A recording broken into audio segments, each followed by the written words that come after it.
రేవంత్ అన్న కాంగ్రెస్ పార్టీ మంత్రులతోటి పాపం బాధపడుతూ చెప్పిండట. ఏమని? అసలు ఎందుకు ఓడిపోయినాం, ఓడిపోవడానికి గల కారణం ఏంది, వీళ్ళు గెలిచారు కదా, ఓడిపోలే కదా, మరి దేని గురించి మాట్లాడుకున్నారు? ఇప్పుడు కాంగ్రెస్ పార్టీ అధికారంలో ఉన్నటువంటి పార్టీ, ప్రతిపక్ష పార్టీ ఏమో బీఆర్ఎస్. అయినా సరే గెలిచినా కూడా మనం ఎందుకు ఓడిపోయినామని ఎందుకు బాధపడుతున్నాడు? బాధపడడానికి గల కారణం ఏంది? తర్వాత కేసీఆర్ను ఉద్దేశించి అలా మీటింగ్లో మాట్లాడుకోవడానికి గల కారణం ఏంది అంటే, అసలు బీఆర్ఎస్ పార్టీకి ఇన్ని సీట్లు ఎట్లొచ్చినాయి, బీఆర్ఎస్ పార్టీ ఇన్ని వార్డులు ఎట్లా గెలిచింది, బీఆర్ఎస్ పార్టీకి దాదాపు 29 నుండి 30% ఓట్ షేరింగ్ ఎట్లొచ్చింది, ఏ విధంగా వచ్చింది?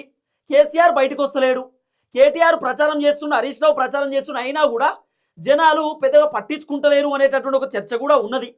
తెలంగాణ రాష్ట్ర ముఖ్యమంత్రి రేవంత్ రెడ్డి 12 భారీ బహిరంగ సభలు పెడితే, 12 భారీ బహిరంగ సభలు పెట్టిన, పబ్లిక్లో తిరిగిన కాంగ్రెస్ పార్టీ ఎమ్మెల్యేలు, ఎంపీలు, మంత్రులు, ఎమ్మెల్సీలు గ్రౌండ్లో తిరిగిర్రు, రకరకాలుగా మీటింగ్లు పెట్టిర్రు. ఇది నేను దత్తకు తీసుకుంటా, అది నేను దత్తకు తీసుకుంటా, ఈ వార్డు నాదే, ఆ వార్డు నాదే అని చెప్పి రకరకాలుగా మాట్లాడేటటువంటి కార్యక్రమం చేసినా కూడా అట్టర్ ఫ్లాప్.